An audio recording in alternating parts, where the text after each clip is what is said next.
El Ministerio Apostólico de Enseñanza y Predicación Rema Internacional presenta hoy la proclamación de las buenas nuevas de Dios para tu vida. El mensaje de ayer, el mensaje de hoy y el mensaje para la eternidad a los que tienen hambre y sed de la palabra de Dios. Un querigma de Dios para el que oiga, el que tiene oídos para oír. Escuche el dabar del Eterno a las naciones. Ahora es el tiempo para recibir el rema del Espíritu Santo a tu espíritu.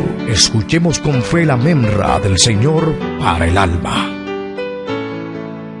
Isaías capítulo 61, verso 1. Dice la palabra de Dios: El Espíritu del Señor Jehová está sobre mí, porque me ha ungido Jehová, me ha enviado para anunciar buenas nuevas a los pobres, para vendar a los quebrantados de corazón, para proclamar libertad a los cautivos y a los prisioneros apertura de la cárcel, para proclamar el año de la buena voluntad de Jehová.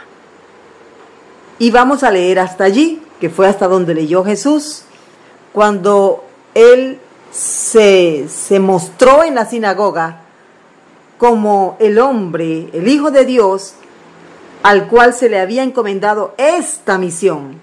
¿Cuál misión? Sanar, abrir cárceles espirituales, ayudar, quitar la opresión. Era Él, es Él y siempre será Él. Entonces, algunas de las cosas que dijimos ayer las voy a decir solamente en una muy corta frase. La naturaleza carnal con la que hemos nacido enferma al ser humano, nos enferma. Las manifestaciones de esa naturaleza carnal son varias, están descritas en la palabra de Dios. Y comenzamos viendo una de las primeras que menciona la carta a los Gálatas en el capítulo 5, verso 21-22. Comenzamos con el adulterio. Y vimos algunos apartes acerca de lo que es el adulterio, su vocablo hebreo, su vocablo griego. El hebreo es naaf, significa apostatar, cometer adulterio, fornicar. Y en griego, moijao. Moijao significa cometer adulterio, ser el amante, ser apóstata. Tiene dos expresiones: la expresión del adulterio matrimonial y la expresión espiritual, cuando se es adúltero en contra de Dios. Hablamos acerca de su definición: es una violación a la ley y al pacto matrimonial, es una abominación a Dios, es fruto de nuestra naturaleza caída, es un pecado asociado al asesinato. Y seguimos: es una manifestación de las tinieblas, es una mancha contra el lecho nupcial. Aquí vamos a mirar un momento en Hebreos capítulo 13, verso 4.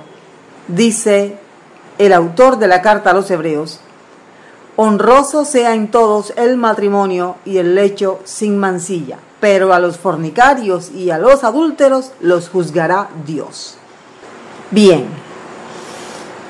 dice la palabra de Dios que el matrimonio es un estado de honra, ya que aquí se está limitando el autor de la carta a los Hebreos a hablar acerca de el matrimonio en unas muy cortas palabras.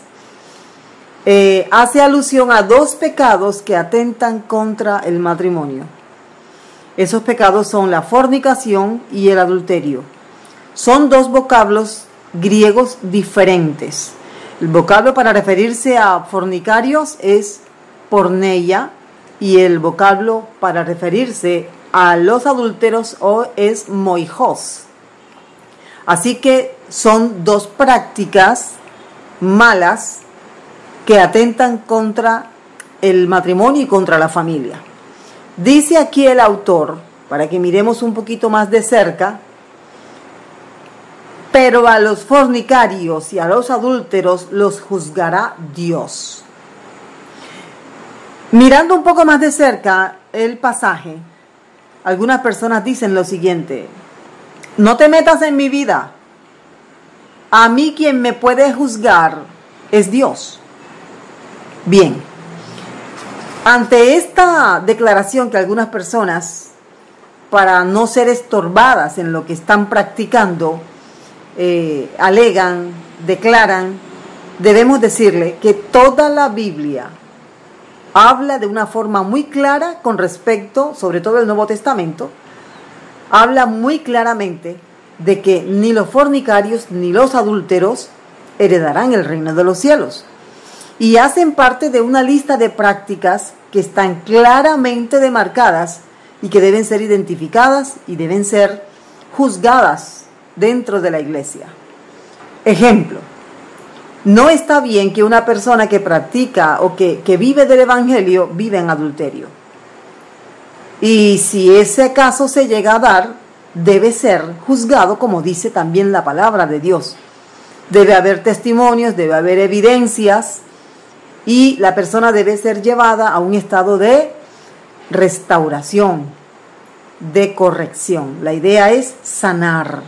La idea es que la persona vuelva a su estado de primer amor. Entonces, no podemos hacernos los de la vista gorda cuando se da un caso como este. Si una familia está siendo amenazada por una de estas prácticas, bien sea del esposo o de la esposa, lo importante es buscar ayuda, porque sí hay ayuda, sí hay solución. Si la pareja está dispuesta a permitirle al Señor ser parte de ellos y comenzar a tratar con cada uno de ellos, primero de manera individual y después como pareja, le aseguro que va a haber sanidad. Lo hemos visto ya en muchas ocasiones. Un mensaje como este, que en algunos espacios no es aceptado porque la pastora habla mucho de pecado, habla mucho de adulterio, y más bien les gustan versículos como Jehová es mi pastor y nada me faltará, aunque eso también es palabra de Dios, y qué poderosa es. Bueno, esto es necesario sacarlo al público, es necesario mostrarlo. ¿Por qué? Porque la tierra está llena, dice el profeta, está llena de adúlteros. Esa cantidad de personas que practican el adulterio espiritual, el adulterio en el matrimonio, están contaminando la tierra y están haciendo que el pueblo de Dios sea aminorado y sea tocado por una maldición de la que vamos a hablar más adelante. Entonces, le pido un poquito de paciencia, soporte un poquito, porque es necesario estar en esta clínica espiritual de sanidad para que los que quieran aprovechar puedan enseñar a otros. De pronto usted me dirá, pero pastora, yo necesito otra palabra porque yo no tengo esa situación. Gloria a Dios, me alegra. Pero usted, es muy posible que sea puesto en una situación donde usted sea quien dé la palabra a alguien que está atravesando por una situación como esta. Así que aprendamos. Aunque no sea muy popular el tema, aunque hiera la susceptibilidad de algunas personas, a esto nos llamó el Señor. Y esto es lo que debemos enseñar. Entonces, no aceptemos cuando alguien dice, sobre todo si está ministrando desde un altar, pero está en adulterio, no lo vamos a aceptar. Vamos a decir, necesitas ayuda.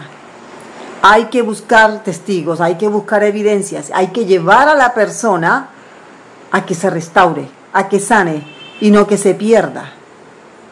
Entre las más terribles consecuencias de practicar el adulterio y estar en la iglesia y ser parte de la congregación y estar allí en medio de todos los que están tratando de vivir en santidad, es que eso contamina, daña. Y si la persona participa de la cena del Señor, y bueno, esto ya es con gente que hace parte de la iglesia de Cristo, el cuerpo de Cristo, y la persona, aún estando en ese pecado, participa de la cena del Señor. Imagínense a qué se expone. Dice la Biblia que se expone a debilidad espiritual. Eso quiere decir que es muy posible que se enfríe de tal manera espiritualmente que se pierda. 2, puede llegar a enfermarse de tal manera que no haya un diagnóstico, y como no hay un diagnóstico, no hay un tratamiento, y por lo tanto la persona permanecerá enferma por causa de estar ocultando ese pecado. Y aclaro que no todos los que están en la iglesia enfermos es por esto, pero puede haber algún caso entre tantos de los que escuchan el mensaje ahora mismo.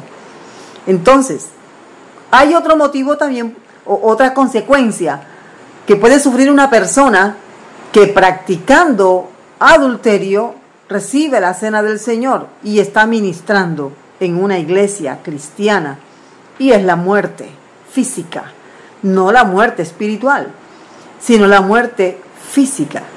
¿Por qué hago esta claridad? Porque dice, algunos duermen. Increíble cómo el Señor en medio de todo muestra su amor. Dirá alguno, pero ¿cómo así? Así lo dice la primera carta a los Corintios, capítulo 28. ¿Por qué Dios hace eso? Bueno, el verso que sigue a todo lo que estoy explicando dice, para que no seas condenado con el mundo. ¿Cuál es entonces el llamado? El arrepentimiento siempre será la música para los oídos del Señor. Arrepentimiento. Voy a arrepentirme y voy a restituir, voy a corregir, voy a confesar y voy a someterme a la corrección de Dios, a la restauración de Dios. Eso es. Todo aquí basado en Hebreos capítulo 13, verso 4. El matrimonio es un estado honroso, y en ese estado honroso debemos considerar que para toda situación de herida hay sanidad. Miremos ahora las consecuencias en el tiempo que nos resta, y así concluimos con este tema. ¿Cuáles son las consecuencias del adulterio, sea espiritual o sea en el matrimonio? Hay consecuencias. Según la primera carta a los Corintios 6:9, pérdida del reino de Dios. Somos expulsados o seríamos expulsados del reino de Dios por estar heridos por causa del adulterio. Dice el apóstol Pablo, lleno del Espíritu Santo, ¿no sabéis que los injustos no heredarán el reino de Dios? No se dejen engañar. Voy a hacer aquí una pequeña interpretación de los pecados que están mencionados aquí, que todos tienen que ver con la vida sexual del ser humano. Dice el Espíritu Santo, ni los inmorales sexualmente, o sea, sucios en su sexualidad. Estas son prácticas que se hacen fuera del matrimonio o antes del matrimonio. La persona está casada, pero con su cónyuge puede llegar a tener prácticas que no son aceptables delante de los ojos de Dios. Después dice, servidores de ídolos, que son los idólatras. Servidores de ídolos, porque hay una asociación entre la inmoralidad sexual y la idolatría. Después dice, ni los adúlteros. Hay una distinción entonces entre los fornicarios y los adúlteros. Hay distinción, no es lo mismo. Una persona soltera que no ha contraído matrimonio puede estar viviendo en fornicación. Sin embargo, es pecado, y de eso hablamos en la enseñanza anterior. Dice también aquí, ni los suaves o delicados. Se tradujo como ni los afeminados. Y ni los varones compañeros de cama. Allí están todas estas prácticas que tienen que ver con la sexualidad humana. Son bastante, son de especial atención, no deben ser menoscabados. Hay que darle especial atención, sobre todo a los jóvenes, enseñarles. ¿Por qué? Porque una consecuencia de manchar la sexualidad humana es perderse del reino de Dios. Jesús dice en su palabra, hablando con Nicodemo, es necesario que nazcas. El Señor Jesús le dijo a Nicodemo, si no naces de nuevo, no puedes entrar en el reino de Dios. Eso está muy claro. Hay algunas cosas que no entendemos a primera vista, como qué significa nacer de nuevo. Ya sabemos o podemos decir brevemente que es un nacimiento espiritual.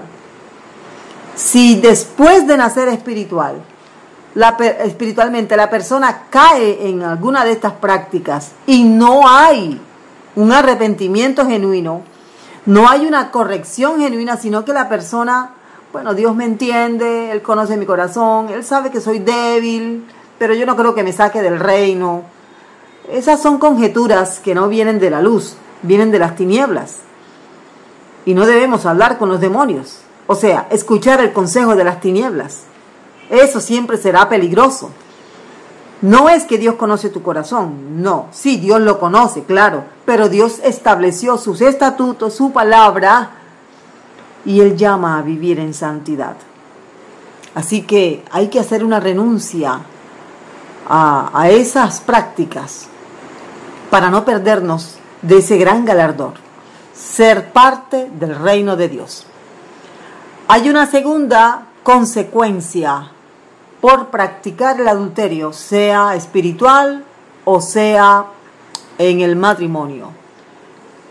En la segunda carta del apóstol Pedro, capítulo 2, verso 14, tenemos una terrible consecuencia para todos en caso de estar heridos por causa de este pecado: la pérdida de cobertura espiritual. Pérdida de cobertura espiritual. ¿Qué es una cobertura espiritual?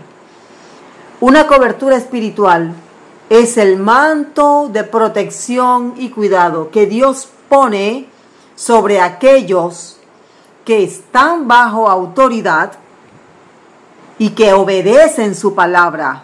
Eso es una cobertura.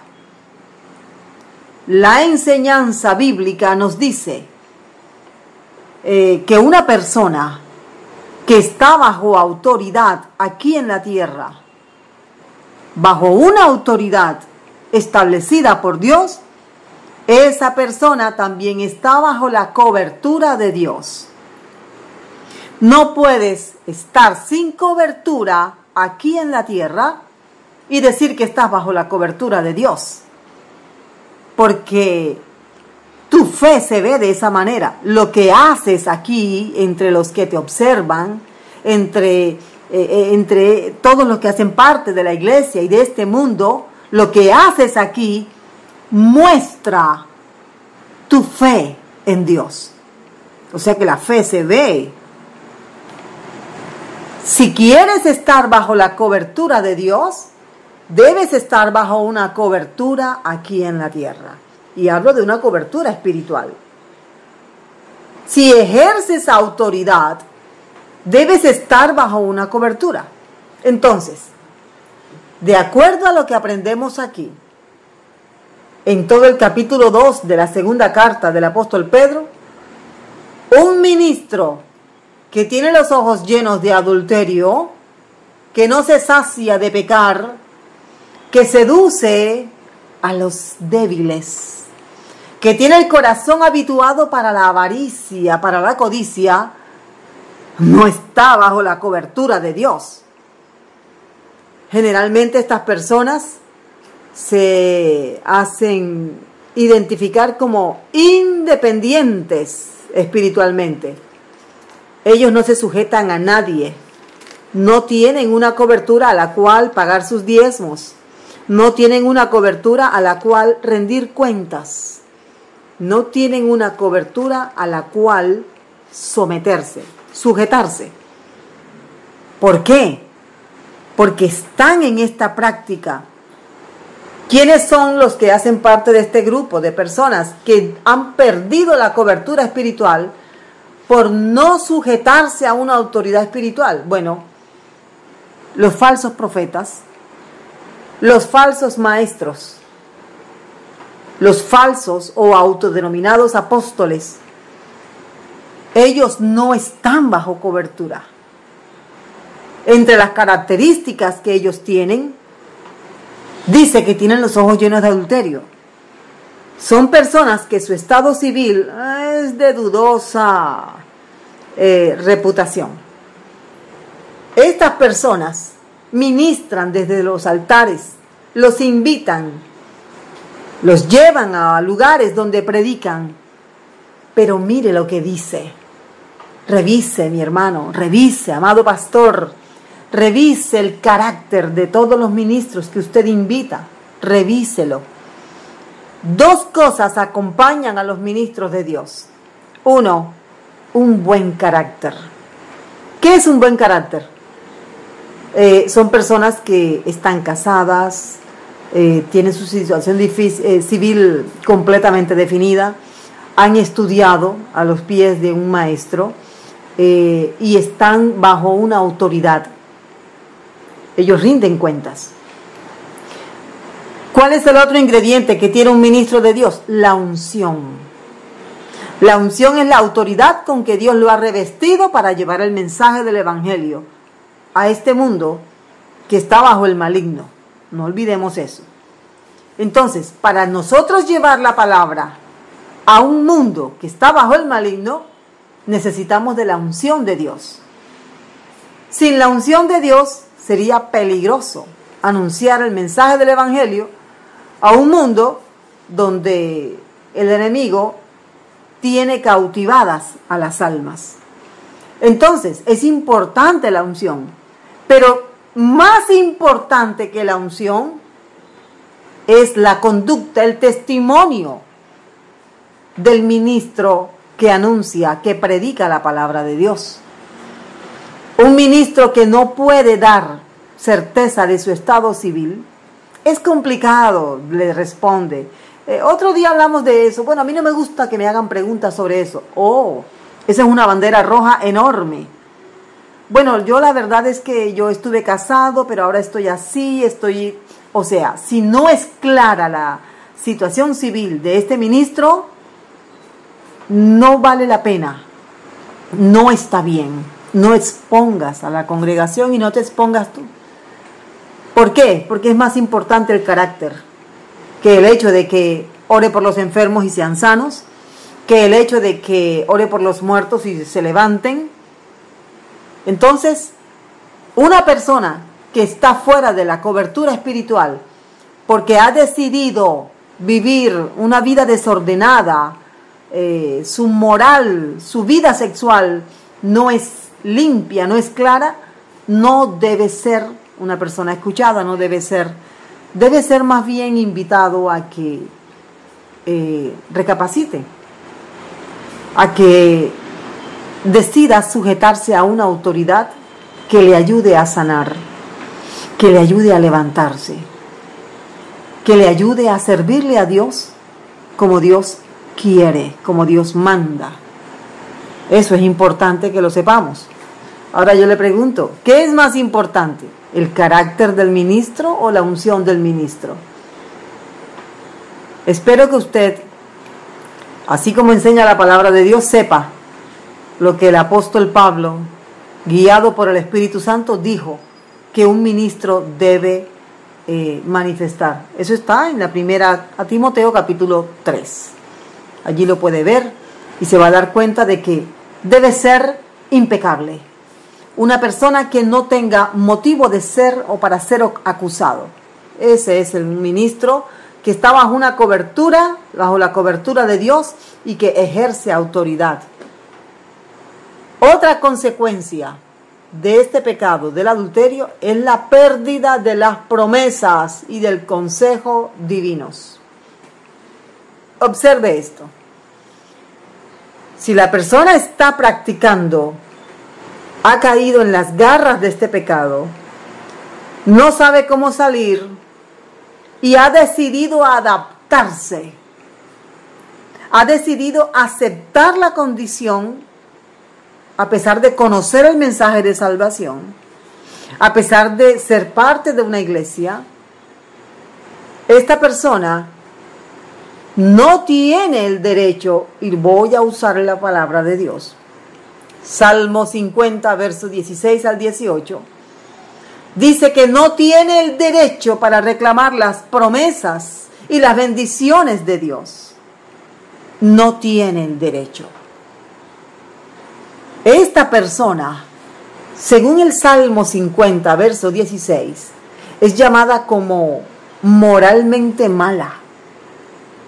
Dice el Señor, pero al malo dijo Dios, ¿qué tienes tú que hablar de mis leyes? Y que tomar mi pacto en tu boca, pues tú aborreces la corrección y echas a tu espalda mis palabras. Si veías al ladrón, tú corrías con él, y con los adúlteros era tu parte. Estas son palabras muy fuertes. Se digan como se digan, se siente el golpe, se siente realmente la fuerza con que se dicen estas palabras. Mire que es el malo. El malo. En este salmo se habla de dos tipos de personas. En los versículos anteriores se habla de las personas que son parte de la congregación del Señor. Y del verso 16 en adelante se habla de el que no es de la congregación del Señor, aunque esté dentro, aunque haga parte de la lista de miembros de la congregación del Señor. El Señor menciona aquí algunas partes de su palabra y las menciona de la siguiente forma: mis leyes, mi pacto, la corrección, mis palabras. Mire cuántas formas especifica aquí el Señor, y lo estoy diciendo en español, no lo vamos a ver en hebreo, pero son 4 formas distintas en que el Espíritu le dijo al salmista que él manifiesta su palabra y que el adúltero no tiene derecho. No tiene ningún derecho de tomar en su boca la ley de Dios, que es la Torá, el pacto de Dios, la corrección del Señor, las palabras del Señor. ¿Por qué? Dice el verso 18, porque su parte está con los ladrones, con los adúlteros. Hay tanto que aprender de este pasaje. Cuando personas rechazan la corrección, ha sido descubierto en el pecado, tal vez un familiar, el hijo, la esposa, el esposo. Me di cuenta de que estás en esta situación. Necesitamos que sanes, necesitamos que reconsideres y necesitamos que estés con nosotros. Pero la persona no cree que Dios tiene el poder para restaurar su vida espiritual, no cree que Dios le puede dar la oportunidad de sanar. Sin embargo, en un momento de apuro, Señor, ayúdame. ¿Sí lo ve? Y piensa incluso, Dios es muy grande, Dios es poderoso, Él me va a ayudar. Pero en realidad, en su corazón, cada vez que Dios lo confronta, dice, no te metas en mi vida. Por eso le dice el Señor, tú que tienes que hablar de mis leyes, tú que tienes que tomar mi pacto en tu boca. Es una forma peyorativa de decirle, tienes la boca sucia. Tú aborreces la corrección. O sea, la persona que está en pecado siempre está recibiendo mensajes de Dios, de alguna forma. De alguna forma. Siempre, siempre. Me decía alguien, estábamos en un funeral. Un funeral, vea, un funeral es una predicación viva, una predicación muy dramatizada. Es un drama real, un funeral. En el funeral, todo el que llega al funeral tiene que pensar, algún día me tocará a mí. Y esta persona estaba mal, estaba muy mal. Realmente iba a la iglesia de vez en cuando, trataba a todos los hermanos de hermano, hermanito, hermanita. Y en el funeral, una persona que conocía la condición en que él estaba, este varón, le dice, este hermano, usted ya está viendo, mire, esta persona murió, pero está dormido, porque ahora mismo está en Cristo. Pero si usted muere hoy, ¿a dónde va su alma? Y este varón, que hasta el día de hoy pues no ha decidido llevar al Señor esa carga, ese pecado, le decía, Dios conoce mi corazón. Sí, Dios conoce que estás mal. ¿Sabe qué hacían todos? Le decían al pastor, cálmese, pastor, cálmese. Este no es el momento. ¿Cómo que no es el momento? Entonces, ¿cuándo? Todos le decían, hermano. Pero él está practicando el pecado, está en pecado. Y no muestra síntomas de arrepentimiento, de dolor. Dios conoce mi corazón, pero te estás destruyendo. Y de igual forma, hay quienes dicen, este mensaje es muy fuerte. Pero ¿de qué otra forma? Pensemos en un médico que le dice a su paciente que tiene cáncer terminal. Bueno, usted tiene cáncer, pero no se preocupe, no se preocupe. Eso no es tan grave, eso no es tan peligroso. Vaya, tome unas vacaciones, no se preocupe. Como decía un chiste que contaba mi esposo, o bueno, mi esposo ya no lo cuenta, pero él lo cuenta con más gracia. La persona que va al médico porque se siente mal, y el médico le dice, bueno, comience a ponerse tierrita en la cara. Póngase tierrita con barro en la cara, en la frente. Y la paciente le dice, doctor, ¿y con eso me voy a mejorar? No, pero se va a acostumbrar a la tumba. Usted se va a morir. Bueno, suena bastante estremecedor. Esta es la condición de una persona, Salmo 50, verso 16 en adelante, que está practicando, pero no obedece, no escucha. Él piensa, o ella, que tiene todo bajo control. Él no cree que va a ser llamado a juicio. Yo tengo la situación bajo control. Otra consecuencia que nos muestra aquí la palabra de Dios con respecto a practicar el adulterio como un pecado que enferma, daña, pudre el alma, es que la persona está bajo juicio y castigo divino. Con esto hay que tener mucho cuidado. Juicio y castigo divino. Hay un pasaje aquí que vamos a tomar, está en Éxodo capítulo 20, verso 4, verso 5 hasta el 6. La palabra de Dios asocia dos prácticas con un mismo resultado, la idolatría y el adulterio. La idolatría es ser adúlteros contra Dios. Eso es la idolatría. Y el adulterio matrimonial, infidelidad al cónyuge. Es como si fuera lo mismo. Por eso, en este tercer mandamiento que hace parte del pacto, el pacto israelita, que Dios le dio a Moisés, Moisés fue como el mediador, también se llama el pacto mosaico. En este pacto hay una serie de 10 mandamientos. Y de estos mandamientos hay uno que tiene una teología poderosa. No te harás imagen ni ninguna semejanza de lo que esté arriba en el cielo, ni abajo en la tierra, ni en las aguas debajo de la tierra. No te inclinarás a ellas ni las honrarás. Ese es el mandamiento. Pero el Señor en su misericordia no deja el mandamiento allí, sino que dice, porque,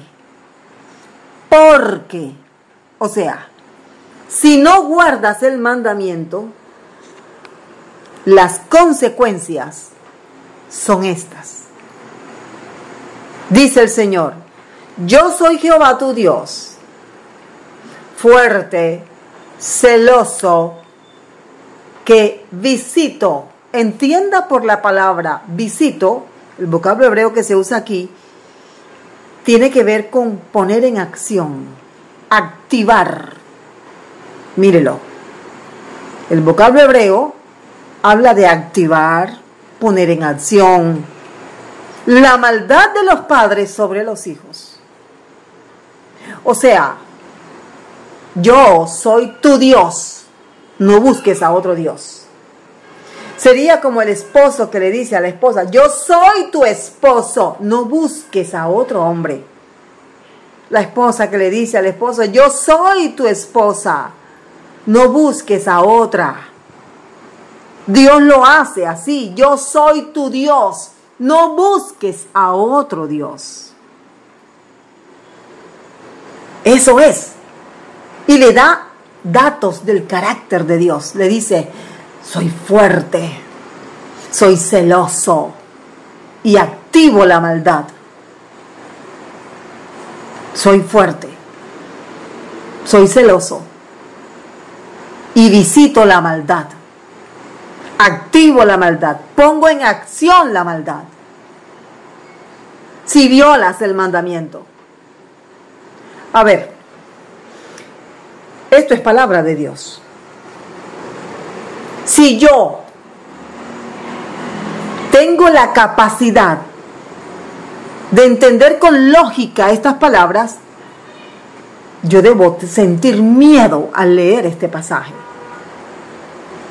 Porque Dios me está diciendo cuáles son las consecuencias, las terribles consecuencias de no guardar, de hacer imágenes, bien sea de lo que está en el cielo, en la tierra o debajo de la tierra, en el Sheol o en el Hades.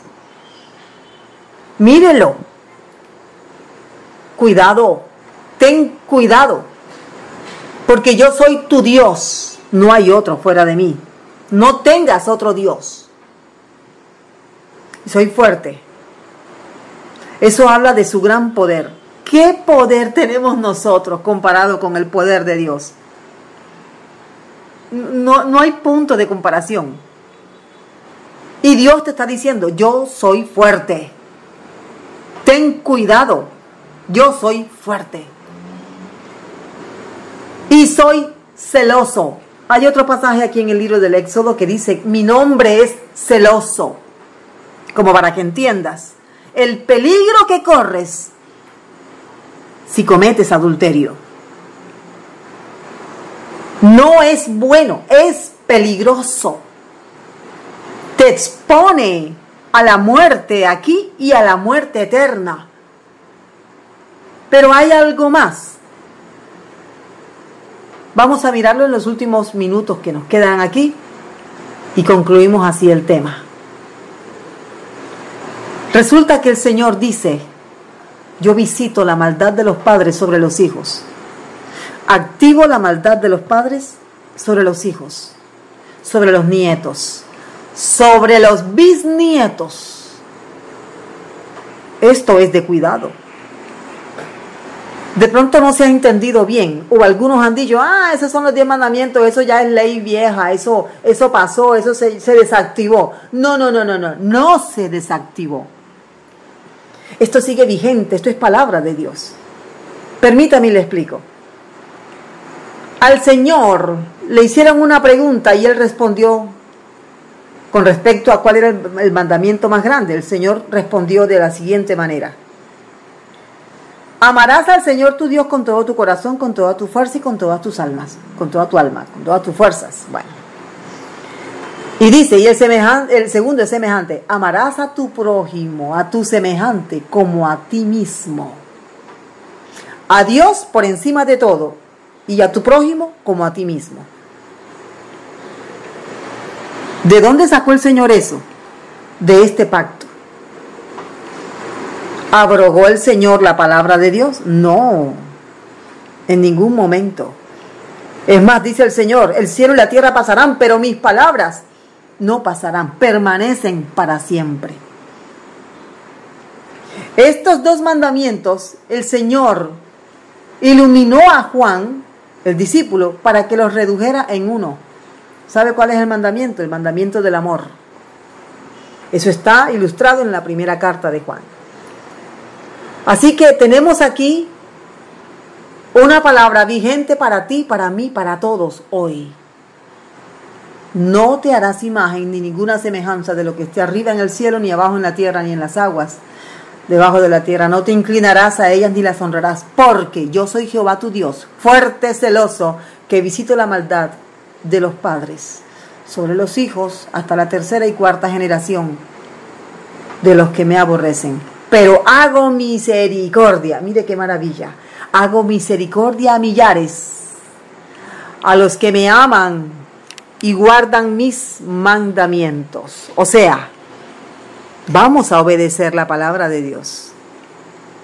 Vamos a edificarnos espiritualmente con lo que Dios ha dicho en su palabra y vamos a guardarnos.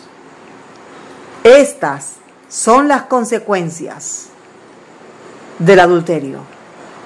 Hay un llamado de parte del Señor. Hay un llamado de parte del Señor. Sí, Señor. Hay dos cosas que el Señor espera cuando nosotros caemos en pecado. Y Él está dispuesto a recibirnos. Su amor es inalterable. Confesar. Confesar. Si confesamos, Él es fiel y justo para perdonar. Si nos arrepentimos, Él está con los brazos abiertos. Cuando el apóstol Pablo dice, si confesamos que Jesús es el Señor, que Dios le levantó de los muertos, y creemos de corazón, eso no solamente es para las personas que por primera vez escuchan el mensaje del Evangelio, eso es para todos.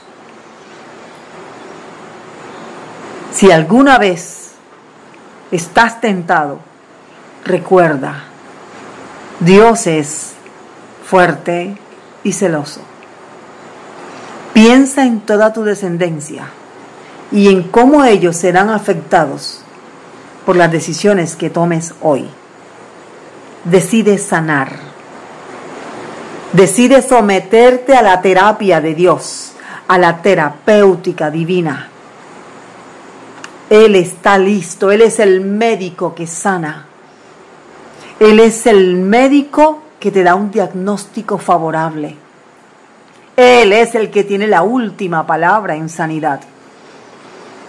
Si sanamos, sana nuestra familia, sana nuestro futuro, incluyendo a nuestros descendientes. ¿Por qué? Porque el Señor tiene misericordia para millares de nuestra descendencia. El Ministerio Apostólico Rema Internacional pone a disposición esta predicación. Ofrecemos ministración a simposios, seminarios, campañas evangelísticas, educación globalizada sana y de carácter interdenominacional. Escríbanos a ministerioremainternacional@gmail.com o llámenos al celular 316-270-7181.